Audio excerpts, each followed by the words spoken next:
Untraceable firearms that are made from kits that can be easily purchased online. No background check is needed. Earlier, during our 6 o'clock news, we told you how the guns are now showing up across all of Massachusetts in some sorts of crimes. In New at 7, our Karen Anderson shows us how the ATF has added to the controversy over the guns and what some states are doing to tackle the issue. They're called ghost guns. Purchased legally as kits and parts, no license or background check required. But once assembled into working firearms, they're untraceable and illegal if they're not registered with the state.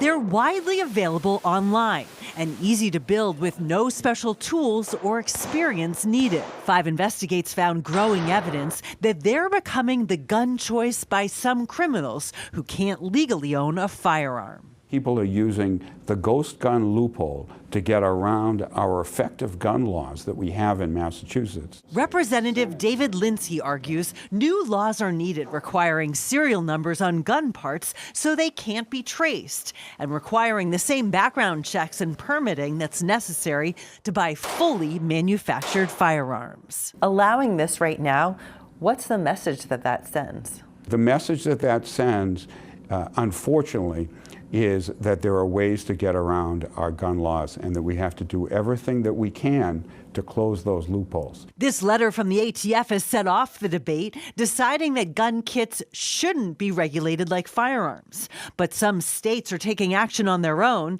In Pennsylvania, the state attorney general has asked the police to treat the kits like guns. California and Connecticut now require anyone who builds a gun to request a serial number from the state and have it engraved on the gun. New Jersey went a step further, requiring serial numbers on the major parts when they're sold. I don't think it's a ghost gun problem, it's a criminal problem. Jim Wallace heads the Gun Owners Action League in Massachusetts. He says we don't need new laws, we need current laws to be enforced. What's the issue you're trying to solve? Because if they're criminals, if they're prohibited people, it's already illegal for them to possess a gun or to transfer a gun or to make a gun. All that we're asking is if you have to pass a background check when you go to a gun store, you should have to pass a background check before you get a hold of one of these. The Giffords Law Center supports stricter gun laws, including for ghost guns. Massachusetts already has some of the strongest gun laws in the country, but it needs to do more on ghost guns.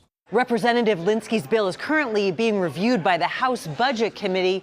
We reached out to the ATF for this story, but they declined to comment. Karen Anderson, 5 Investigates.